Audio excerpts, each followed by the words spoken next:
চাকরির শুরুতে ১১তম বেতন গ্রেড নির্ধারণ সহ ৩ দফা দাবিতে সোমবার থেকে সারা দেশে পূর্ণ দিবস কর্মবিরতি শুরু করেছেন সরকারি প্রাথমিক বিদ্যালয়ের সহকারী শিক্ষকেরা। প্রাথমিক সহকারী শিক্ষক সংগঠন ঐক্য পরিষদ জানিয়েছে, দাবি আদায় না হওয়া পর্যন্ত তাদের এই কর্মসূচি চলবে। বিস্তারিত প্রতিনিধিদের পাঠানো তথ্যছবিতে ডেস্ক রিপোর্ট।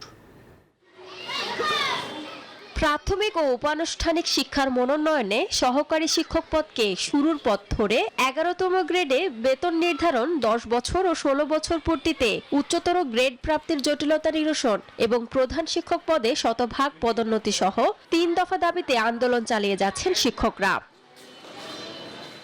খুলনার ১১৫৯টি প্রাথমিক বিদ্যালয়ের শিক্ষকরা এই আন্দোলনে যোগ দিয়েছেন। ফলে এসব শিক্ষা প্রতিষ্ঠানে শ্রেণী কার্যক্রম বন্ধ রয়েছে।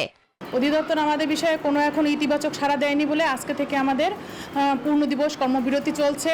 এদিকে বরিশালে ৩ দফা দাবিকে যৌক্তিক উল্লেখ করে দ্রুত বাস্তবায়নের আহ্বান জানান শিক্ষকরা। দাবি আদায় না হওয়া পর্যন্ত তাদের এই কর্মসূচি চলবে। রাজশাহীতেও ৩ দফা দাবিতে শ্রেণীকক্ষে পাঠদান বন্ধ করে দিয়েছেন প্রাথমিক বিদ্যালয়ের শিক্ষকরা। বগুড়ায় শিক্ষকদের দাবি আদায়ে পূর্ণ দিবস কর্মবিরতি পালন করা হয়েছে। শিক্ষকরা বলছেন, তারা ক্লাসে ফিরতে চান, দ্রুত দাবি মেনে নেওয়ার আহ্বান তাদের।